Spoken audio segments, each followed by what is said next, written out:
Buenas noches. Voy a hacer dos cosas con vuestro permiso. Primero bebo un poquito de agua. Está el día muy fresquito. Y segundo me voy a poner un cronómetro para que dicen mis alumnos que hablo demasiado. Entonces voy a intentar que hable menos. Bueno, en primer lugar agradecer a don Juan Luis y a todo el grupo de personas que está aquí en la parroquia que me den la oportunidad de hablar del gótico en una iglesia tan absolutamente impresionante como esta. También por permitirme dar una pequeña ponencia con mi padre. Eso, bueno, realmente es para mí un orgullo y un privilegio. Después, por otro lado, no sé si será bueno darle la voz a dos personas de Santa María aquí en Santiago, pero bueno, eso ya lo veremos en 20 minutos. ¿Vale? Intentaremos no ser muy malos. No, en serio, sí quiero aclarar que si alguien espera que yo me meta en algún tipo de polémica con respecto a la fundación de una parroquia con respecto a la otra, no lo voy a hacer. ¿Por qué no lo voy a hacer? Pues principalmente porque yo soy historiador y como historiador creo que mi disciplina es una ciencia. Por lo tanto, para hablar y hablar con propiedad, pues hay que tener una serie de pruebas que yo no las tengo. Yo puedo dar mi opinión, lo que yo creo, con lo que yo he leído, con lo que yo he visto, con lo que yo intuyo. Pero eso la doy en privado con un café o un refrigerio por delante. Que eso, por supuesto, cualquiera que quiera hablar conmigo de eso, lo puede hacer. Pero no vamos a hablar de eso. Simplemente, pues vamos primero a explicar por qué voy a hablar de esto e intentar responder una serie de preguntas. La primera pregunta va a ser ¿cuándo? La segunda, ¿quién o quiénes hicieron esto? Y la tercera es ¿cómo, en qué estilo se hace esta iglesia? Entonces empezamos con esta introducción. Aquí tenemos un retrato de un señor que es René Descartes o Renato Descartes, que hizo la reflexión esa que seguro que todos conocemos de pienso, luego existo. Él, a partir de desde el racionalismo que él intenta llevar, se hace preguntas. Y la premisa principal es que él puede estar seguro es que él existe porque él piensa. Últimamente es verdad que no pensamos mucho. ¿Por qué? Porque tenemos los móviles, Netflix, la televisión por cable y mil cosas que no nos dejan tener la cabeza demasiado, digamos, abstraída, ¿no? Pero bueno, vamos a intentar pensar, vamos a hacernos preguntas. Entonces nosotros podemos llegar aquí, ver esta iglesia y evidentemente podemos decir, qué bonita es esta iglesia. No vamos a discutir si la iglesia es bonita o fea, es bonita, ¿no? Pues dice, bueno, bonita será así, el que la ve bonita. No vamos a entrar en eso. Vamos a seguir a Santo Tomás de Aquino, que decía que la belleza está en el objeto. Pues entonces, no cabe duda que esta iglesia es bonita. Qué bonita es esta iglesia. Pero también podemos preguntarnos, llegamos a la iglesia y preguntamos, ¿cuándo se hizo esta iglesia? ¿Quiénes hicieron esta iglesia? ¿Y de qué estilo es? Ese estilo gótico que, bueno, lo tenemos todo muy, muy claro. Vamos a ver. Vamos a ver. Lo primero que hay que hacer cuando se hace una investigación es hacer una revisión bibliográfica. ¿Qué han dicho la gente que ha estudiado esta iglesia sobre esta iglesia? Entonces nos vamos primero a grandes historiadores. Por ejemplo, Leopoldo Torres Barbat, que es fue una eminencia de la historia del arte. En el año 52 escribe una enciclopedia de arte español, que es ese Ars Hispaniae, y él habla en esa enciclopedia, o sea, a nivel nacional, y destaca la iglesia, las dos iglesias de Utrera, destaca esta también, y dice que es una iglesia del siglo XVI. Estamos hablando de 1501 para adelante. Dice, después tenemos a Manuel Serrano, que es un autor de principios del siglo XX, 1911, que dice que la iglesia se construye entre 1490 y 1520. O sea, que bastante cerca de lo que dice el anterior. Pero llegan en 1980 una serie de profesores de la Universidad de Sevilla, del Departamento de Arte, Enrique Valdivieso, Alfredo Morales, María Jesús Sanz, que dicen que es del siglo XV. O sea, adelanta la fecha. Bueno, vámonos ahora a los historiadores utreranos, que se han encargado de esto. Claro que en Utrera tenemos un problema, y es el que os he comentado antes. Aquí llevamos 400 años, que si Santa María es más antigua, que si Santiago es más antigua, y los historiadores de Utrera pues, eran o de Santa María o de Santiago. Así que vamos a empezar por Rodrigo Caro, que es el más antiguo, y este no sabemos muy bien si es de Santa María o Santiago, porque se bautizó aquí, que está ahí la parte de bautismo expuesta en estos días, pero después fue cura de Santa María. Él dice que en 1520 se hace. Bueno, él nació en 1574, me parece que fue. Luego, hacía poco, según él, que se había empezado a hacer la iglesia. Esto no significa que la parroquia se funde en esta fecha. Significa que la construcción esta se hace en esa fecha. Después tenemos a Pedro Román Meléndez. Pedro Román Meléndez era muy de Santiago, tan de Santiago que fundó la capilla de Santa Ana, que tengo aquí a mi izquierda. Es muy de Santiago. Pues él dice que se termina en 1520. Pero estamos siempre, veis, en el mismo rango cronológico. Juan del Río Sotomayor y Gutiérrez, que este era más de Santa María que la Virgen de la Mesa, dice que en 1500. Vemos que, bueno, en este caso no hay problema. Después llega Manuel Morales. Manuel Morales dice que es de principios del siglo XV, influida por la Catedral de Sevilla, que se empieza en 1401. En la guía turística de Utrera, tanto Manuel Morales como Francisco Javier Mena, como Lola Muñoz, hablan que es una obra de finales del XIII o principios del XIV con claro carácter defensivo. Aquí nos han cambiado totalmente el paso, ahora mismo. Veremos.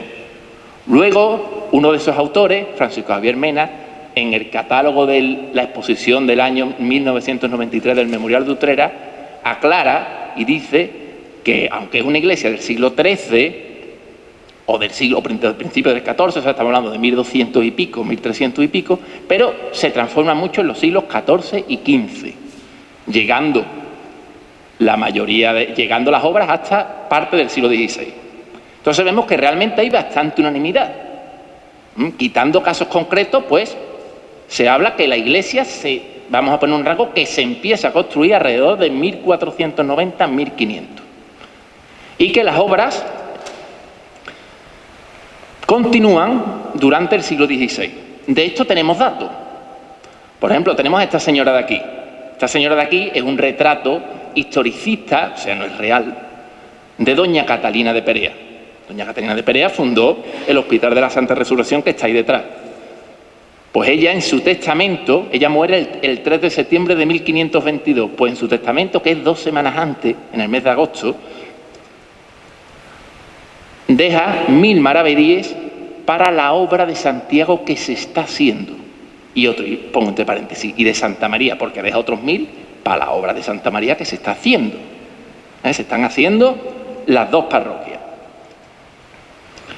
Además, os pongo ahí el antiguo Ayuntamiento de Utrera porque tenemos noticias de 1540, 1542 y 1551, o sea, estamos ya a mediados del siglo XVI, que las obras no se habían terminado.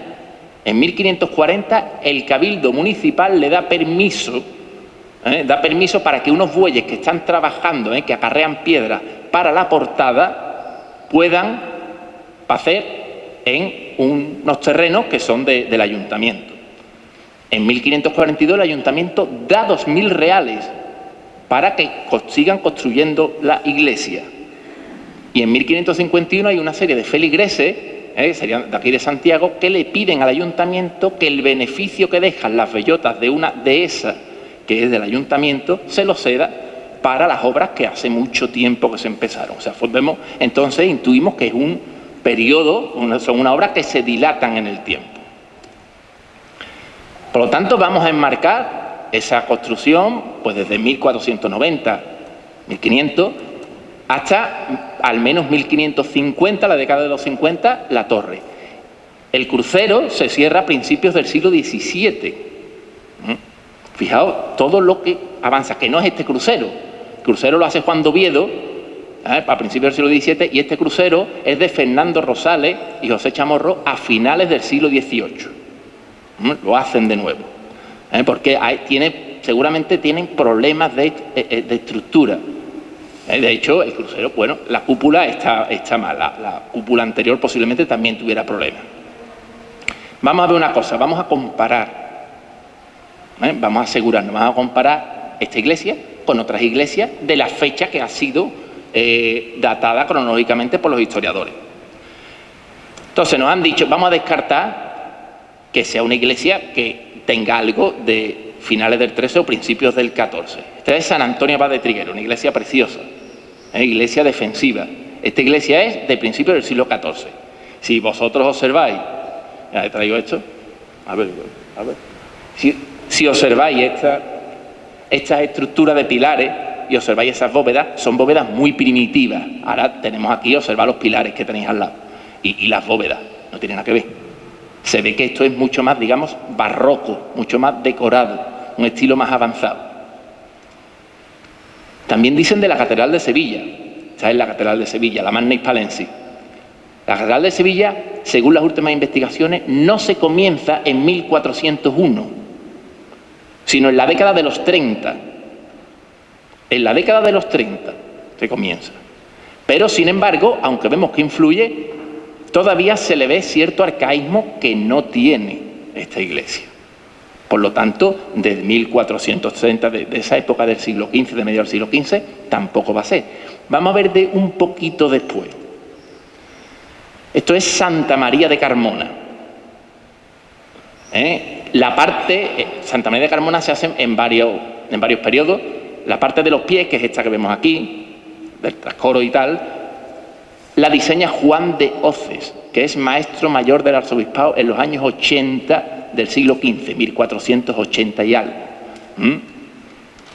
Y ahora os voy a poner una foto que es de Utrera, pero no es de Santiago.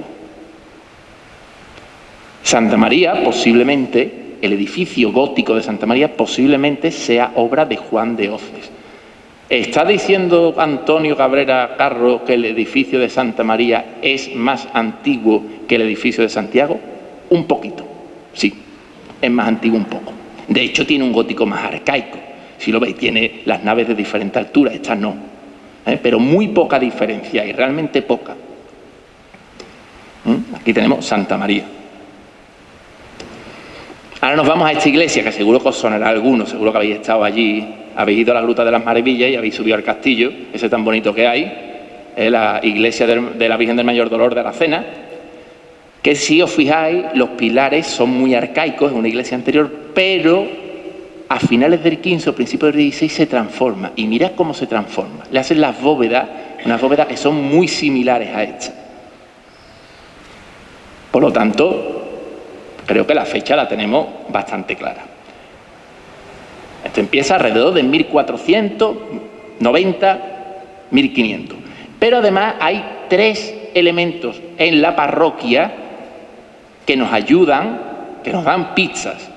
El primer elemento es este, la imagen que más devoción ha tenido en la parroquia. Una devoción que increíblemente se apagó hace 100 años.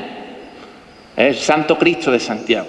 Esta obra es una obra de alrededor de 1480-1490, no es anterior. Es una obra que tiene rasgos borgoñones, que introduce aquí Mercadante de Bretaña, pero es una obra de ese momento, una obra ya que está tendiendo hacia el Renacimiento. También tenemos esto, ese es el escudo que está en el dintel de la puerta. Es el escudo del arzobispo Manrique de Lara. ¿De qué nos suena de Manrique? De Jorge Manrique, de las coplas por la muerte de su padre. Este era hermano de Jorge Manrique, que fue arzobispo de Sevilla en los años 20 del siglo XVI. Ya nos está dando pistas de cuándo se proyecta o se hace la puerta. Esta es una obra suya. Además es, digamos, una burla histórica que este señor tenga su escudo en una puerta que se dice que es de estilo Reyes Católicos, cuando este era enemigo absoluto de Fernando el Católico, porque estaba a favor, este era felipista, de Felipe I el Hermoso, el marido de Juana la Loca que quería usurpar el trono de Castilla, pues este era felipista absoluto. De hecho, se escapó del rey y se fue a Flandes para estar con con Felipe el Hermoso y luego fue inquisidor general sustituyendo al gran Adriano de Utrecht. O sea que fue un personaje muy importante y tenemos el escudo ahí. Y el tercer elemento es esto, la campana del reloj. La campana del reloj de Santiago, como casi todos sabéis, es de 1493. Se conserva porque es la campana del reloj. Si esa campana no hubiera sido de reloj, se hubiera quebrado y la hubieran refundido. Pero es una campana preciosísima, ahí entre excrementos de palomo. Os prometo que pone 1400, un 4C, 90, y el 3 ya sí que me tenéis que creer, pero lo pone. El 3. Y resulta curioso también una cosa.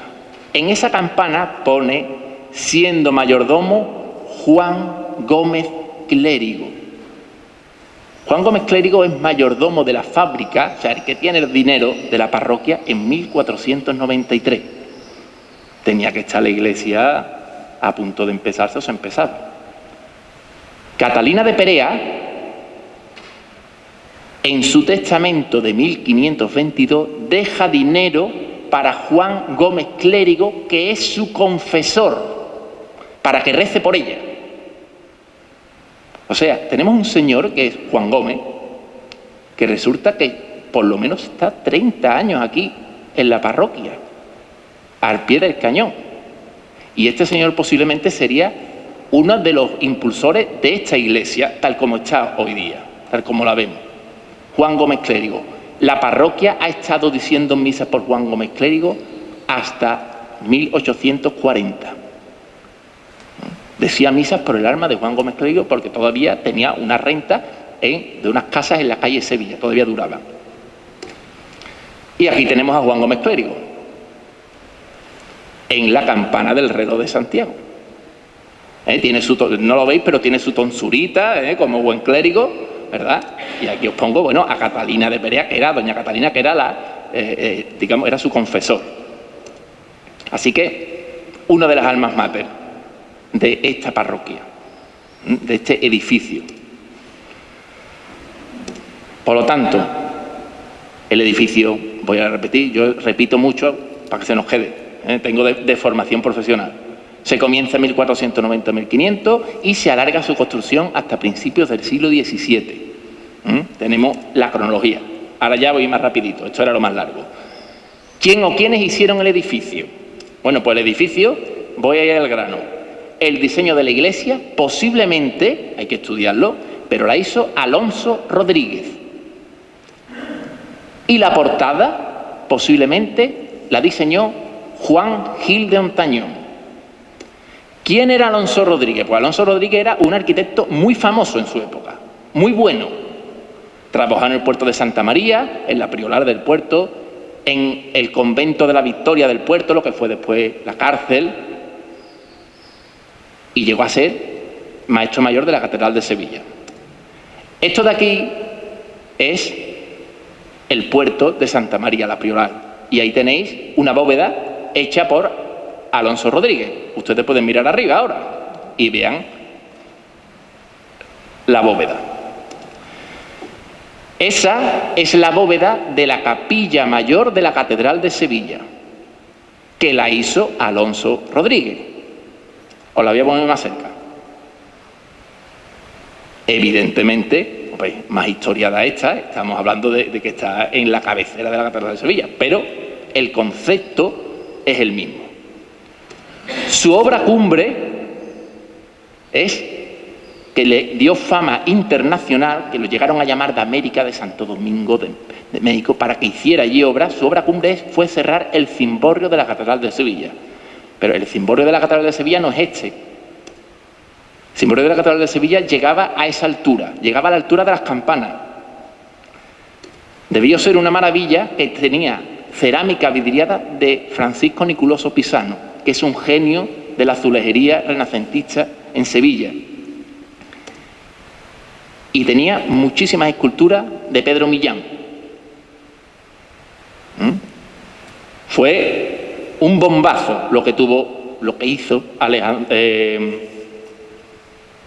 ya se me ha ido el nombre, Alonso Rodríguez, perdón, se me ha ido el nombre. El problema, el cimborrio lo cierra en 1506, en 1511 el cimborrio de Sevilla se derrumba. Ustedes imaginan, una obra que se había gastado muchos reales. El Cabildo Catedral se derrumba en 6 años. ¿Por qué se derrumbó? Se derrumbó porque unos años antes, en 1504, fue el famosísimo terremoto de Carmona. Hablamos del terremoto de Lisboa, pero no hablamos del terremoto de Carmona. Pero ya veréis que sí os va a sonar. El terremoto de Carmona es 1504. Y eso dejó en mal estado los pilares de la catedral. La catedral es el edificio, siendo el edificio más grande gótico que hay en España, fue el edificio que más rápidamente se hizo en España. ¿Eso qué quiere decir? Que se hizo con prisa. Los pilares de la catedral no son de piedra, están recubiertos de piedra. Por dentro no son de piedra, son de arena y mortero. Y la piedra es de mala calidad, la piedra de abajo es, digamos, chiclosa. Entonces, en ese terremoto se vio que no estaba muy bien estructuralmente la catedral. De hecho, si se acuerdan, hace 20 años tuvieron que sustituir 2 pilares enteros de la catedral. Los sustituyeron enteros porque es que estaban rotos, literalmente. Pues bueno, allí le hicieron un arreglo y continuaron creciendo. Ese terremoto es famoso y ustedes lo conocen. Es famoso porque es el que dice la tradición que la Santa Justa y Rufina agarraron la Giralda para que no se cayera. Ese es el terremoto de Carmona, un terremoto que fue gordísimo, que tuvo su epicentro en Carmona. A partir de ahí, pues Alonso Rodríguez cae en desgracia y ha tenido un poco de, incluso tuvo en aquella época un poco de mala fama, pero es un grandísimo arquitecto, un genio de la arquitectura, que le dieron un regalo envenenado que era el cimborrio de la Catedral de Sevilla, que eso no podía salir bien. De hecho, luego lo cierra Juan Gil de Hontañón y se cae en el siglo XIX otra vez. El cimborrio que vemos hoy es de finales del siglo XIX, porque se vuelve a caer, porque la iglesia, la catedral tiene problemas estructurales.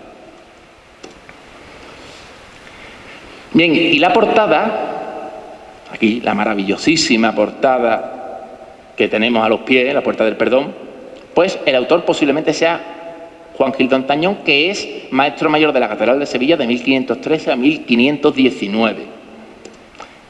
Él hace este cimborrio, bueno, esta es una reconstrucción del cimborrio que él hace, pero hace el cimborrio este. Y hace esto, que a algunos les sonará, esto es la portada de la iglesia de Santa María de Arcos de la Frontera. Bueno, pero esto no se parece mucho a la portada de Santiago de Utrera. Bueno, es verdad, no se parece.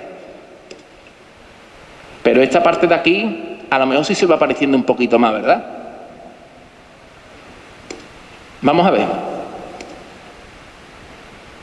Y estas bóvedas, estos nervios que hay ahí, ¿no se parecen a esos que hay ahí? Algo se parecen. Esta es la sacristía de los cálices de la Catedral de Sevilla. Ese hueco es de Juan Gil de Hontañón. Y yo creo que hay bastante parecido. Y eso con eso. Por lo tanto, todo indica, esto había que intentar buscar documentación, pero todo indica que Juan Gil de Hontañón es el que hace esta portada. Os voy a poner más ejemplos. Esta es la bóveda de ahí de la portada. Y tenemos las bóvedas de las capillas del alabastro que están al lado del coro de la Catedral de Sevilla. Este empleo de nervios que realmente no son nervios estructurales, sino que son nervios decorativos, no sujetan tanto, sino que lo que hacen es decorar, pues son muy característicos de Juan Gil de Hontañón. Entonces, esa es la pista que habría que seguir para una futura investigación. Y por último, y esto voy a hacerlo más breve porque ya estoy hablando mucho, la tercera pregunta es, ¿en qué estilo es? ¿De qué estilo es esta iglesia? Y bueno, lo primero que diríamos que es gótica, ¿verdad? De hecho, claro, el gótico es complicado. El gótico se dice que empieza en el siglo III en Francia, en la isla de Francia, lo que son los alrededores de París, y que se extiende hasta el siglo XVI en España, hasta 1550, 1560. Bueno, aquí tenemos, ¿no? Esto posiblemente sea gótico. Pero realmente los estilos artísticos son una simplificación para que nosotros podamos estudiar la historia del arte. ¿En qué momento un edificio gótico deja de ser gótico? Bueno, hay algunos que son muy claros, pero hay otros que a lo mejor son menos claros. Pero bueno, vamos a seguir esta cronología de estilo. José María Escarate dice en su Manual de Arte Gótico Español que la última etapa del gótico español se llama etapa barroca o arte hispano-flamenco. En otros momentos se le dijo arte isabelino, arte reyes católico, que no sonará, pues arte hispano-flamenco. Y en Andalucía, en Castilla, ese arte hispano-flamenco se inaugura con una obra que ya hemos visto muchas veces, la Catedral de Sevilla. Y sí que la Catedral de Sevilla influye mucho en esta iglesia. Por ejemplo, la Catedral de Sevilla tiene planta de salón, una planta de salón escalonada, pero la tiene. Inaugura el modelo. Santiago es un poco más evolucionada, va un poco más para allá. También la Catedral de Sevilla, los pilares de la Catedral de Sevilla son muy parecidos a estos pilares. Lo que se diferencia es que aquí en Sevilla estas molduras tienen decoración vegetal, como tienen las molduras, por ejemplo, de Santa María, porque hemos dicho Santa María es un poquito anterior. Eso va a ir evolucionando, esas molduras luego se ponen como aquí tenéis, ¿veis? Ha perdido la decoración vegetal.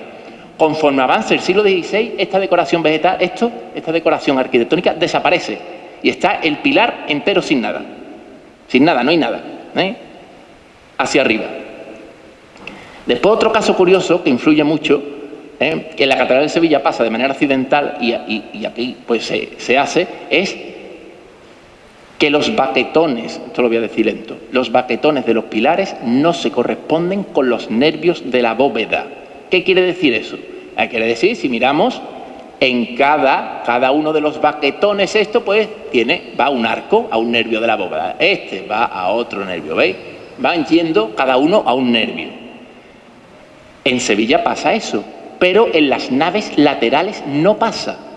En las naves laterales hay un baquetón que no es este de aquí no lo vaya a ver, este de aquí, este baquetón de aquí, no se corresponde, no tiene nervio, por aquí estaría en este lado, no tiene nervio para acá. Eso es muy característico de las obras que siguen la Catedral de Sevilla, muy característico, y se da aquí. Y después otro caso es que en Sevilla lo normal de una iglesia es que se empiece por la cabecera. ¿Por qué? Para poder oficiar misa. Hace la cabecera y luego harán el cimborrio o lo que sea, ya adornarán, pero lo hacen en la cabecera para cerrarlo, para poder decir misa y ya van construyendo hacia los pies. Pero en la Catedral de Sevilla, en la cabecera está la capilla real. Y los reyes le dijeron a los canónigos de la catedral que eso de mover los restos y eso que no, que se dejaran de rollo. Entonces los canónigos dijeron, bueno, ya lo haremos. Y empezaron la catedral por los pies. A mí me da la sensación que esta iglesia se empieza también por los pies. En muchas iglesias del Reino de Sevilla se empiezan por los pies. Esta se empieza por los pies. ¿Por qué? Porque si se fijan, los arcos de piedra, estos de aquí, no son apuntados. Son arcos de medio punto. No son arcos góticos. Son arcos renacentistas. En Santa María, si se fijan, pasa al revés. El último arco de la nave de los pies, que estaría en aquel lado de allí, es el que es semicircular. ¿Eso qué significa? Que aquella de allí posiblemente la empezaron por la cabecera. Esto es una hipótesis. Pero, y ya termino, vamos a ver. ¿Esto es una obra gótica? Bueno, realmente sí tiene lenguaje gótico, sin duda. Pero, si lo comparamos con una obra gótica clásica, bueno, esto tiene poco que ver con esto, ¿no? Fijaos el concepto de la eliminación de las paredes para que haya vidriera, las diferentes alturas, el triforio. Esto tiene poco que ver con este templo. Y ahora lo podemos comparar con un edificio plenamente renacentista que está cerca de aquí. Una cosa es el lenguaje formal. El lenguaje, lo que utiliza el arquitecto es gótico, bóvedas góticas, pilares góticos, Pero el concepto de espacio, y recordemos que la arquitectura es la creación de un espacio, acotamos un espacio para lo que sea, para vivir, para ganado, para templo, ¿vale? Esa acotación del espacio de esta iglesia está más cercana a la Catedral de Granada, que es una obra renacentista plenamente, que a la Catedral de León, que es una obra plenamente gótica. ¿Estoy diciendo que la parroquia de Santiago no es gótica? Como yo diga eso, Casero me mete con las momias ahí abajo, ahora. Entonces, no estoy diciendo eso, digo que es una obra que ya te está anunciando una nueva mentalidad. Los hombres, las mujeres que estaban aquí en el siglo XVI haciendo esta obra, tenían poco que ver con los hombres y las mujeres del siglo XIII, del siglo XIV, eran ya personas del Renacimiento, de la conquista de América, y aunque tenían un lenguaje todavía antiguo, pero la sensibilidad, el gusto, era muy diferente. Termino. Las conclusiones. No me metió en la fundación de la parroquia, yo no lo sé de eso. El edificio se empieza en torno a 1490-1500, su diseñador pudo ser Alonso Rodríguez, hay que estudiarlo. La portada se inicia en los años 20 del siglo XVI, pero se sigue construyendo hasta mediados del siglo XVI, o sea, se pega 20 o 30 años haciéndose. El autor posiblemente sea Juan Gil de Antañón, que vuelvo a decir, hay que investigar. Y el estilo en principio es un estilo hispano-flamenco, que es un gótico muy tardío, un gótico que va tendiendo ya hacia una sensibilidad renacentista, diferente. Sin duda es una gozada estar en esta iglesia y ver esa forma de palmeras que se dice siempre, ¿no? Las palmeras que forman los pilares, una maravilla la esbeltez de esos pilares que tienen, es una joya arquitectónica que la gente que viene de fuera, la que está viniendo mucha gente de fuera para ver las momias, pues se impresiona. Entonces es bueno que conozcamos y que sepamos analizar la obra y en qué contexto y de qué época es. Y con eso ya 31 minutos, me he alargado un poquillo. Termino. Muchas gracias por la atención. Es hora de refrigerio. Si alguien tiene una pregunta o algo, no sé si hay turno de palabra, pero si alguien tiene una pregunta o lo que sea, si no, ahora cuando acabemos, pues intentaremos resolverla o no sé. Vale.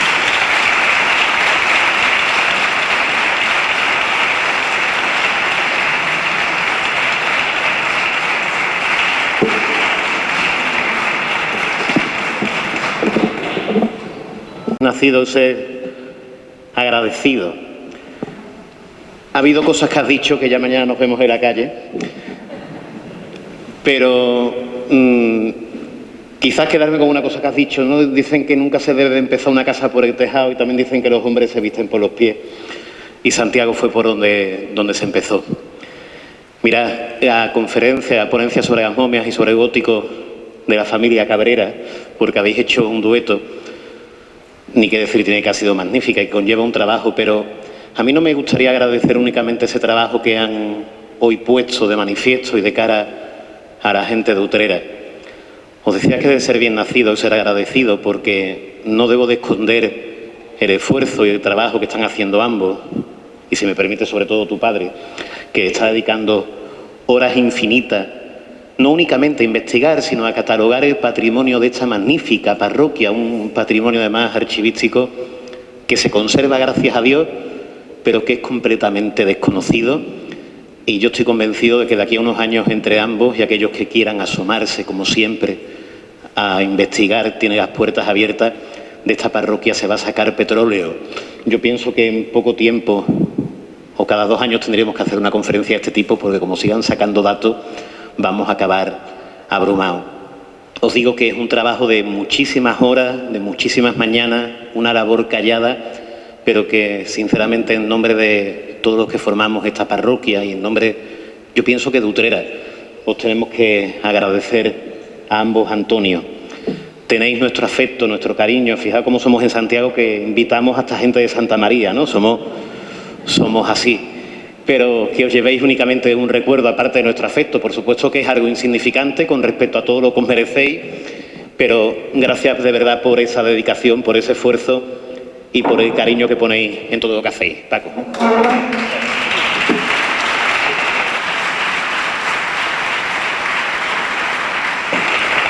hay que decir que el recuerdo es una fotografía de Pablo Anaya, de este estilo hispano-flamenco que tenemos aquí en Santiago. Antonio Cabrera, habíamos pensado, bueno, pues que se llevase lo que ha hablado de su conferencia. Regalarle a Antonio Cabrera Rodríguez una foto de las momias. Entonces, oye, que dos de Santa María se lleven un recuerdo de Santiago es señal de que estamos invadiendo. Vamos a ver, Dios nada más que hay uno, ¿eh? Y la Virgen María nada más que hay uno y están en el cielo. Y Utrera nada más que hay uno. Gracias y buenas noches. Continuaremos mañana con los eventos y con las actividades, como siempre adaptándonos a la normativa vigente y a este dichoso COVID que nos está haciendo modificar muchísimas cosas.